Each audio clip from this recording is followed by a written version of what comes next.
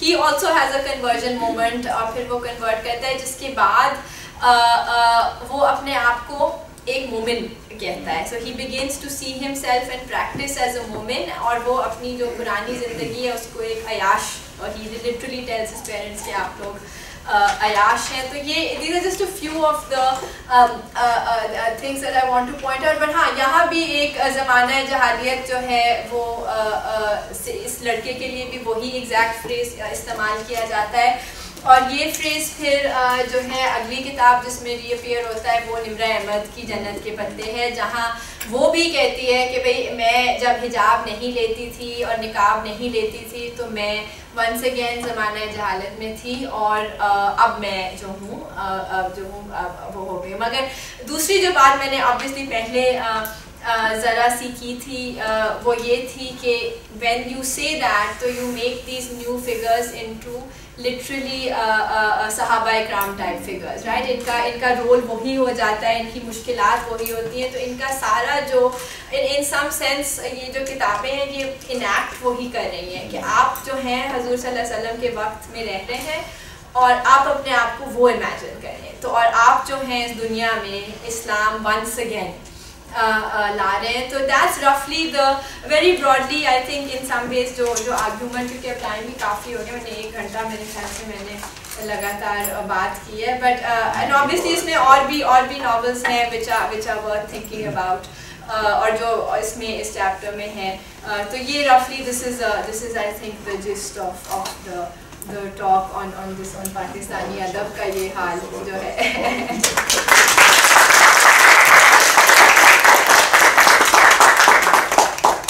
کوئی سوال ہو تو پوچھ لیجیے.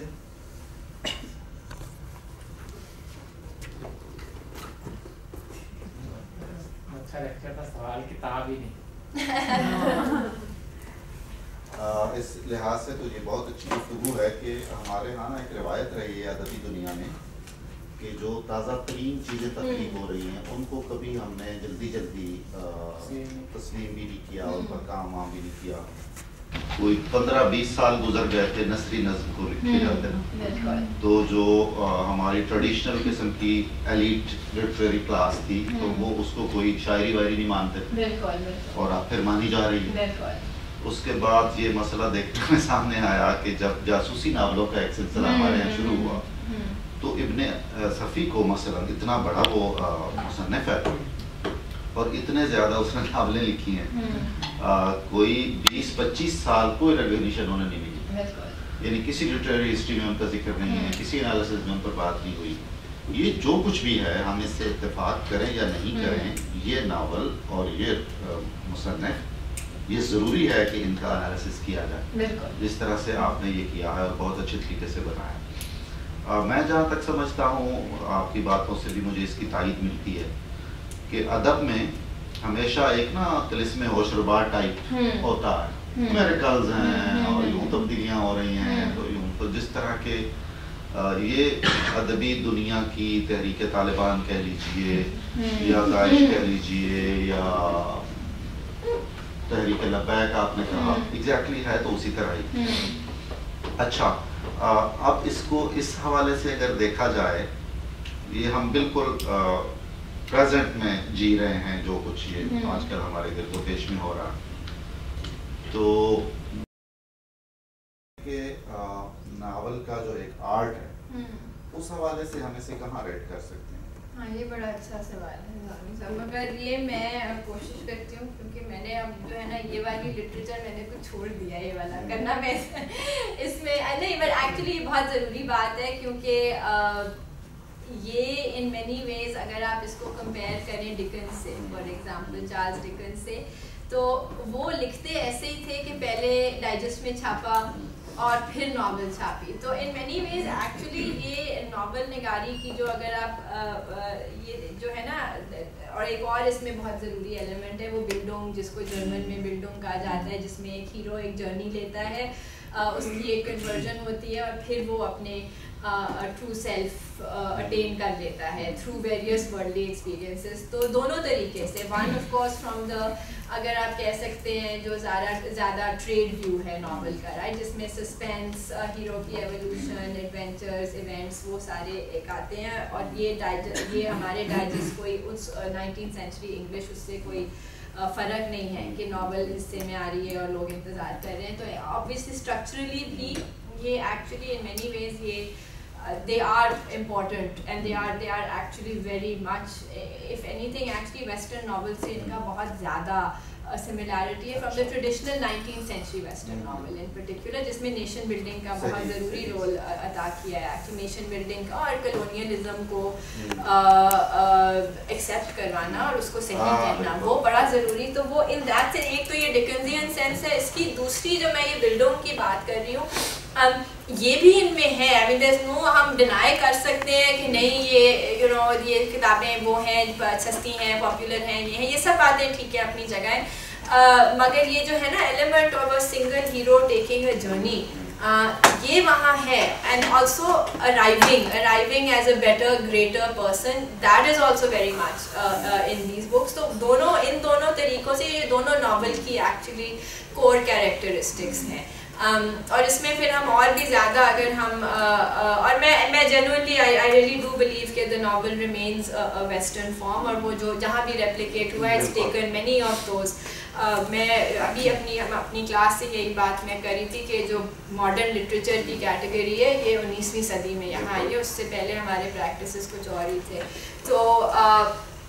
تو یہ بات بھی، اور جو دوسری بات ہے نا جو ناول مڈل کلاس کو ساتھ لاتی ہے یہ بھی ایکچولی ان کا ایک حصہ ہے. تو دیر از نو کویسچن کہ یہ ناول کی جو ساری ہم کہہ سکتے ہیں گریٹنسز ہیں وہ اس میں ان میں ہیں.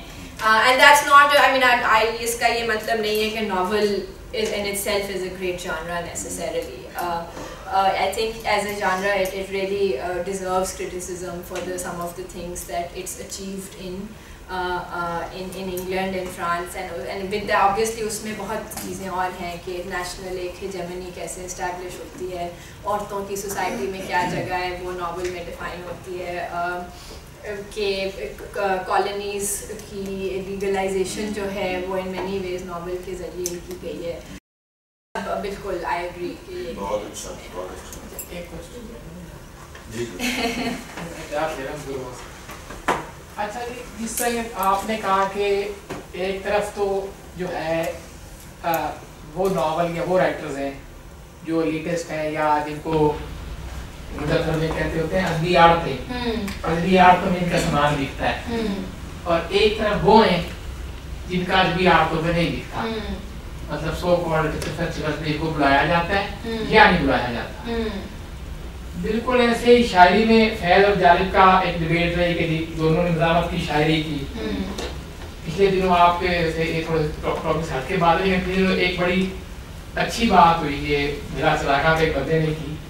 اس نے کہا کہ بڑی شاعری یہ ہے کہ اس کے اندر نفاست ہو. تو فیض کا ایک شعر ہے, تھوڑا سا بھولتا ہے ذہن ٹھیک کر دیں گے, اگر میرے پاس قلم ختم ہو جائے تو میں خون جگر میں انگلیاں ڈبو کے لکھوں something. At that time Javed Sahab جو تھے اسی مسئلے پہ جاوید صاحب نے فرمایا لاڑ کھانے چلو یا کھانے چلو, یعنی کوئی گالی سے نہیں گال کر دیتی. تو یہ اسی طرح سے آپ نے بھی کہا کہ بھائی منٹو جو ہے وہ فحش ہے یا نہیں ہے, وہ ایک آپ پوری بات ہے. نہیں میں نہیں کہہ رہی کہ وہ فحش, میں کہہ رہی ہوں ان کو فحش سمجھا جاتا ہے. نہیں ان کو سمجھا جاتا ہے, وہ ہیں بھی.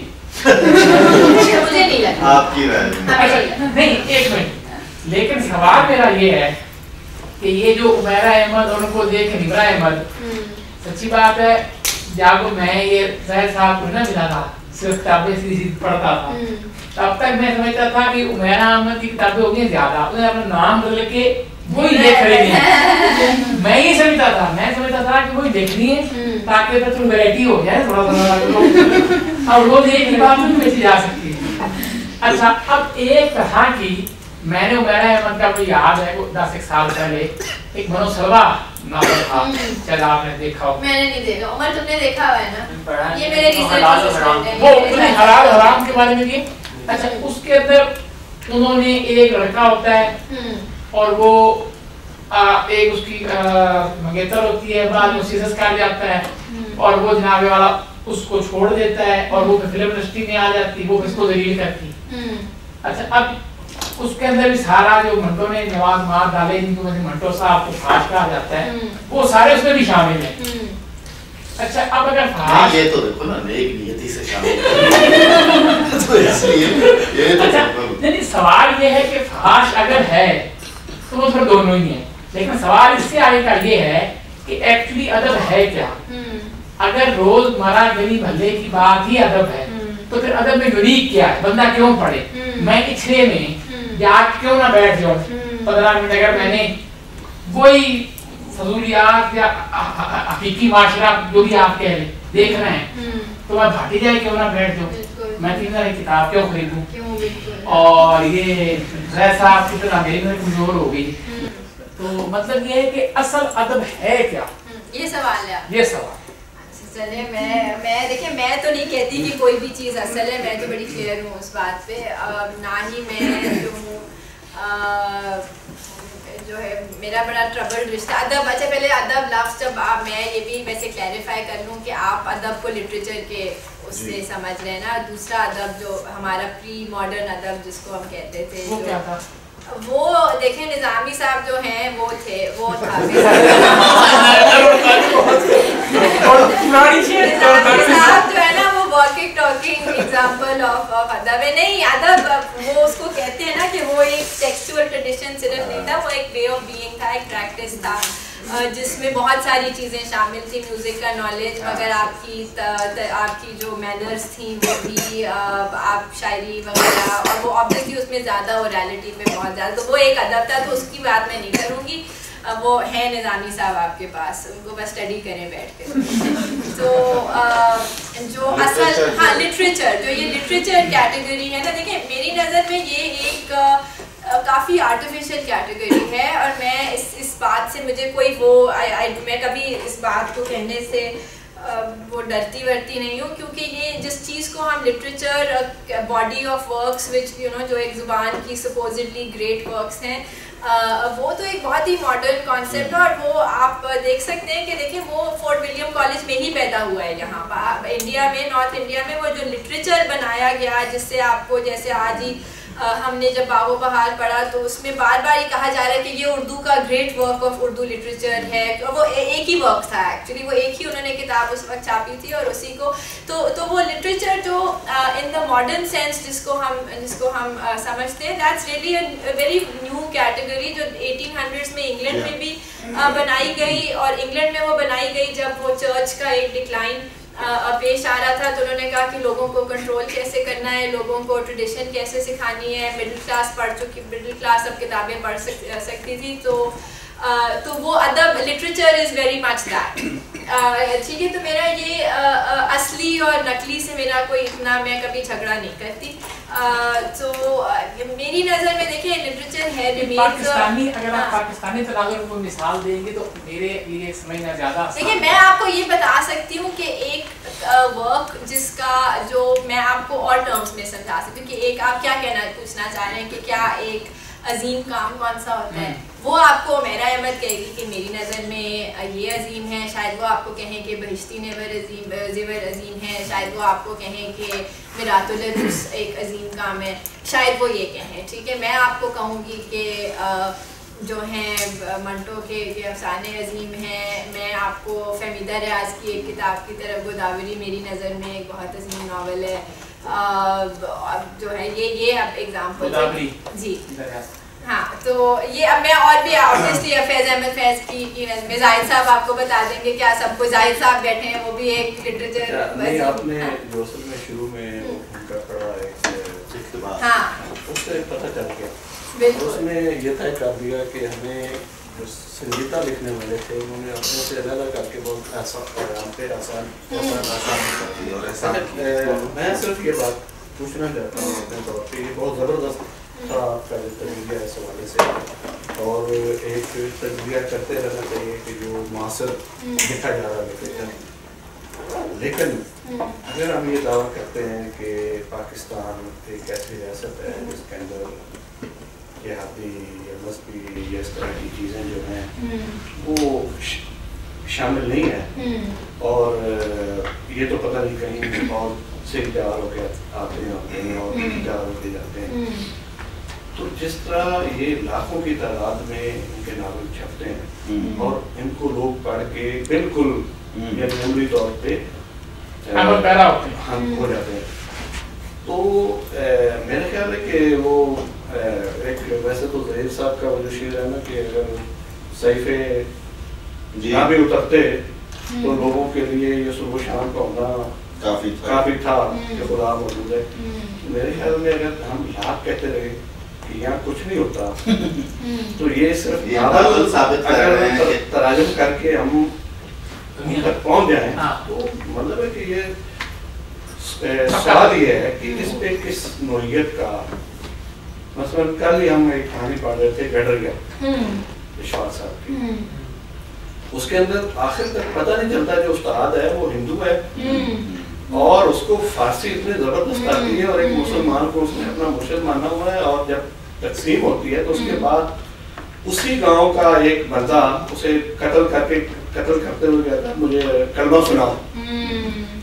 اچھا وہ کہتا ہے کہ کون سا کلمہ، کیونکہ وہ تو ہندو ہے اور لیکن اسے پتہ تو ہے، تو پتہ یہ چلتا ہے کہ جو قتل کر رہا ہے کلمے کے نام پہ وہ کہتا ہے کہ وہ ایک ہی کلمہ ہے کہ 5-7 کلمے میں، یہ پتہ اسے بھی نہیں ہے وہی کلمہ ہے. تو یہ جو صورتحال ہے کہ ہم نے دیکھ کر دیا جو ایک لٹریچر تھا جس کو ہم لٹریچر کہہ سکتے ہیں اور جو انسانی امنگوں کے اور انسانی قدروں کے بالکل عین مطابق، مطلب منٹو کو آپ نے بات تو کر دی کہ ہم جب کریں گے یعنی کہ ادب اچھا کون سا اور بڑا کون سا، وہ زبان کے حوالے سے ہوگا، موضوع ایک ہی تھا، اسلوب کے حوالے سے ہوتا ہے.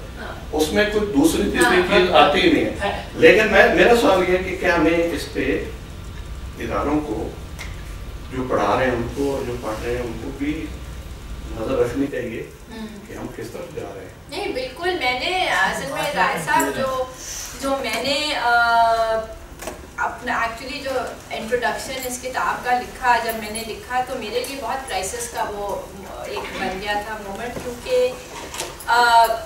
اس میں میں نے لکھا کہ بھئی یہ بھی ایک قسم کی دہشت گردی ہے جو یہ ہو رہا ہے. ٹھیک ہے پاکستان خبروں میں آتا ہے کہ بھئی آج اتنا بڑا ایکسپلوژن ہوئی یا آج فلانے نے یہ کر دیا, بٹ جو اس میں اگنور ہوتی ہیں باتیں, جو ڈیلی وائلنسز ہیں کہ ایک عام پاکستانی لیڈر جو ہے وہ کنزیوم کیا کرتا ہے اور اس پہ عمل کرتا ہے اور اس کو صحیح سمجھتا ہے کہ آپ کسی کو نان مسلم آپ ڈکلیئر کریں, خود آپ کے اوپر ہے, آپ ڈیسائیڈ کریں نان مسلم کون ہے, خواتین کتنے کس قسم, خواتین کی جو بھی sexual exploitation with in a marriage وہ, پھر اس میں پھر اور یہ بھی تھا کہ ان سب میں جو اسپیشلی نمرہ احمد جب میں نے پڑھا اس میں بہت سیریس ایک کائنڈ آف ہولوکاسٹ ڈینائل, اور وہ ایک اس میں بہت ہی عجیب مومنٹ تھا جہاں وہ لٹرلی کہتی ہے کہ ہٹلر نے چند یہودی زندہ چھوڑ دیے تاکہ وہ تاکہ مثال بن سکے. ہاں تو وہ ایسی باتیں, اور یہ بڑی ضروری باتیں ہیں ان ٹرمز آف تھنکنگ کہ آپ کس قسم کا نیشنل سبجیکٹ بنا رہے ہیں, اور وہ نیشنل سبجیکٹ جو ہے وہ ہمیشہ اوروں کی طرف دیکھے گا کہ ہو is not a Muslim basically. تو یہ میں نے ایکچولی یہی لکھا کہ ان کتابوں سے واٹ ہیپنز از کہ جو بندہ اپنے آپ کو سمجھتا ہے مسلمان اور پاکستانی وہ نہیں ہے, وہ میں نے لکھا کہ میں تو نہیں ہوں ان کے حساب سے, میری کوئی جگہ نہیں, نہ اس دین میں اور نہ اس ملک میں میری کوئی جگہ ہے, اور کسی کی, بہت لوگوں کی نہیں ہے جگہ as a result of these books. تو ایکچولی آپ بالکل یہ صحیح بات کر رہے ہیں کہ لیڈرشپ اس کی بڑی ضروری لیڈرشپ ہے, کیونکہ یہ جو کہتے ہیں نا ڈیلی وائلنسز, جس کو میں نے ڈیلی وائلنسز بولا ہوا ہے, وہ ہیں ان کتابوں میں actually. And even in many ways to be honest ان چیزوں کو جس شوق سے کنزیوم کیا جاتا ہے یہ تو ایک بہت بڑی ٹریجڈی ہے. اور یہی اب کہا جا سکتا ہے, اسی لیے میں چاہتی ہوں کہ ہم ان کو ذرا کلوزلی دیکھیں کہ یہ جو اگنور کرنا ہے نا اوپر سے کہ وہ صرف پیار محبت کے بارے میں ہے, اور وہ لڑکی جو ہے وہ بہت اوپر کی کرٹیکس ہوتی ہیں, ایون سوفسٹیکیٹڈ کرٹیکس جو ہے وہ صرف یہ کہتی ہے کہ ہاں وہ نیک لڑکی ہوتی ہے, وہ صرف عورتوں پہ فوکسڈ ہے. ایک دو لوگوں نے کی ہے ڈان میں اور اس میں, مگر انہوں نے صرف یہ عورتوں کے لحاظ سے کہ دیکھو وہ فیمنزم ایک ٹھیک ہے, اور وہ اچھی کرٹیکس ہیں کہ ہاں کہ وہ صرف دوپٹے والی عورت اچھی ہو سکتی ہے, بٹ مائی پوائنٹ از کہ these are much deeper than that. ان کی بہت سیریس پالیٹکس ہے, ان کی بہت سیریس ریلیجیس پلیٹ فارم سے یہ آپریٹ کرتے ہیں, اور ان کو اب کرٹیک کرنا از اکین ٹو بلاسفیمی. اگر آپ کہیں اور جا کے یہ سب کہہ دیں, اس کو ان این آئرونک اور کرٹیکل فیشن کہیں گے, تو یہ بالکل یہ ایک آپ اسی وقت جو ہے آپ نے خط میں جب گستاخی, آپ نے گستاخی رسول اور گستاخی عمیرہ کر دی ہوگی, تو بس وہ جو ہے اب ایک وہ ہو گیا ہے. آئی تھنک یہ بالکل آپ سے صحیح بات ہے. جس بنیادی موضوع کی طرف آپ نے اشارہ کیا جو کنورژن ہے اور جو ایک خاص آئیڈیالوجی کی طرف جانا جو رائٹر کی نظر میں درست اسلام ہے وغیرہ, ان رائٹرز کے علاوہ اگر ہم اشفاق احمد کو دیکھیں, ان کا ایک ڈرامہ ہے منشرے کا سودا, اور وہ بالکل اسی ساری بنت پر اور اسی خیال پر. تو اس کا مطلب ہے کہ یہ جو ورژن ہے یہ صرف ان رائٹرز کا تو نہ ہوا جس کو اب ہم بالکل حاشیے میں دیکھتے ہیں یا مین اسٹریم میں نہیں دیکھنا چاہتے. نہیں بالکل, یہ بہت لمبے, اشفاق احمد ان سے تھوڑے سے ہی پرانے ہیں نا بیسکلی, تو بیسکلی وہ 80s کا فینومینا ہے, اور یہ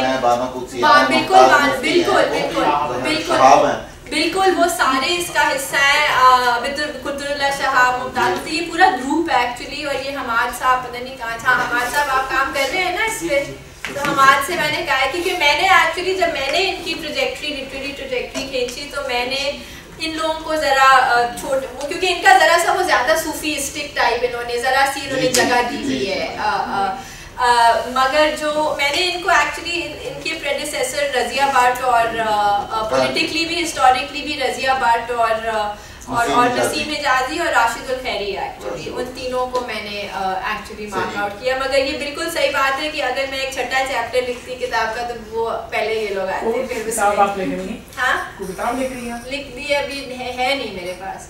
کیا نام ہے کتاب کا؟ کتاب کا نام ہے ہو از اے مسلم. ابھی کسی کے پاس جنہوں نے چھاپنی ہے وہ ابھی سوچ رہے ہیں. ہاں جلد آ جائے گی. مگر دعا کریں کہ چھپ جائے مگر پھر ہم شاید نہ ہو گیا گستاخی میرا ہو جائے گا تب. مگر دعا کریں کہ چھپ جائے تو اس میں عمر حبیب نے میری بڑی مدد کی ہے. اسپیشلی اس پورے جو ٹاک ہے اس میں عمر حبیب نے میری بڑا عمیر احمد نے کہنا ہے کہ آپ نے جان کے بھی گستاخی کی تاکہ آپ خبروں میں آ سکیں. بہت شکریہ. مریم نے بہت زبردست